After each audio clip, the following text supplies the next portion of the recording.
की सर्द और धुंधली रात थी। आसमान पर काले बादल छाए हुए थे और हल्की बारिश पुराने पत्थरों की सड़कों पर गिर रही थी। घड़ी ने 2 बजाए ही थे कि स्कॉटलैंड यार्ड की इमरजेंसी लाइन पर एक घबराई हुई आवाज़ आई।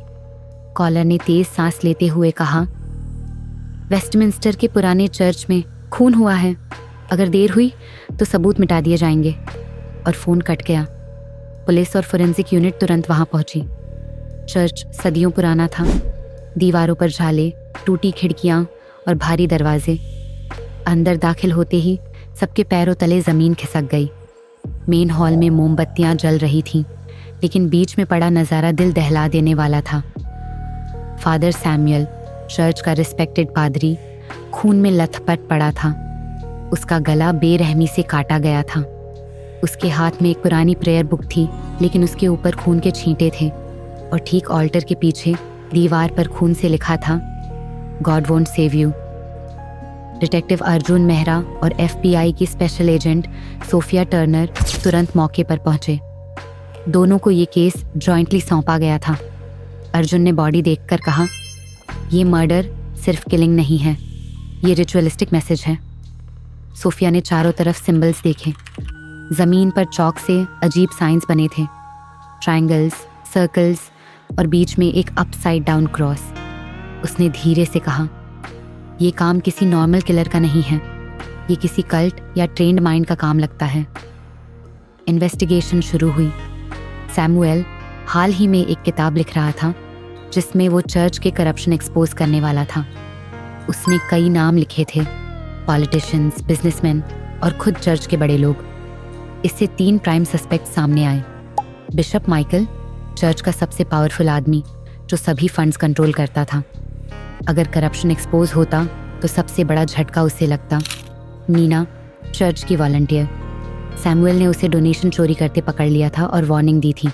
विक्टर केन, लोकल बिजनेसमैन, चर्च को बड़े डोनेशंस देता था, लेकिन उसी पैसे से वो इलीगल स्मगलिंग छुपाता था।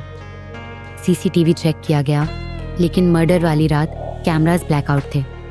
पावर कट अचानक हुआ था। फोरेंसिक्स ने बताया कि किसी ने जानबूझकर फ्यूज सिस्टम से छेड़छाड़ की। बॉडी के नेल्स के नीचे वक्स मिला। वक्स सैंपल चर्च की नॉर्मल कैंडल्स से अलग था और बॉडी के पास सिंबल्स में जो पेंट इस्तेमाल हुआ था उसकी केमिकल स्ट्रक्चर विक्टर के वेयरहाउस में मिली पेंट्स जैसी थी। विक्टर को इंटेरोगेट किया गया। उसने गुस्से में कहा, हाँ सैमुअल मुझे थ्रेटन कर रहा था, लेकिन मैं कातिल नहीं हूँ। अगर मैं उससे मारता तो सिंबल्स क्यों बनाता? मैं कोई पागल नहीं। अर्जुन ने उसकी आंखों में देखा और बोला, तुम्हें डर है, लेकिन तुम किसी और का नाम प्रोटेक्ट कर रहे हो। इसी बीच फोरेंसिक लैब से शॉकिंग रिजल्ट आया। वैक्स सैंपल चर्च की उस कैंडल से मैच हुआ जो सिर्फ बिशप माइकल के प्राइवेट चैपल में इस्तेमाल होती थी। अब शक और गहरा गया। बिशप से पूछताछ की गई।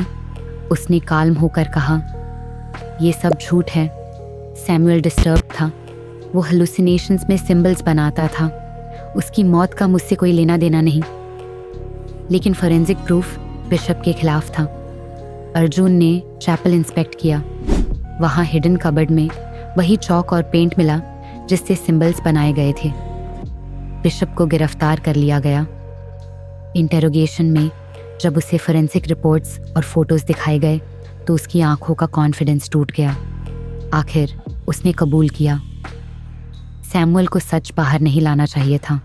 उसने सेंचुरीज पुराना ऑर्डर तोड़ने की कोशिश की। वो सिस्टम तोड़ रहा था और मुझे उसे रोकना पड़ा। सोफिया ने गुस्से से कहा, सिस्टम? ये सिर्फ करप्शन छुपाने का बहाना है। लेकिन कहानी यहीं खत्म नहीं हुई। सैमुअल की प्रेयर बुक के पीछे एक हिडन कंपार्टमेंट मिला। उसमें एक छोटी USB ड्राइव छुपी थी। डेटा निकालने पर सामने आया कि सैमुअल ने डिटेल्ड प्रूफ कलेक्ट किया था। डॉक्यूमेंट्स, ईमेल्स और सीक्रेट रिकॉर्डिंग्स। इन सब ने एक्सपोज किया कि बिशप अकेला नहीं था। असल में एक पूरा नेटवर्क था। कुछ पॉलिटिशियंस, बिजनेसमैन और कल्ट मेंबर्स का, जो रिलीजन को कवर बनाकर ब्लैक मनी और इलीगल एक्टिविटीज़ कर रहे थे। आउट्रो नरेशन, यूट्यूब के लिए ड्रामेटिक टोन। फादर सैमुअल की मौत एक रिचुअलिस्टिक मर्डर लग रही थी, लेकिन असल में वो एक पूरे नेटवर्क की परत खोल रही थी। सच को छुपाने के लिए एक इंसान को खामोश कर दिया गया, लेकिन उसकी आखिरी लड़ाई सिस्टम के खिलाफ थी। और सच की ये लड़ाई अब सिर्फ शुरू हुई है।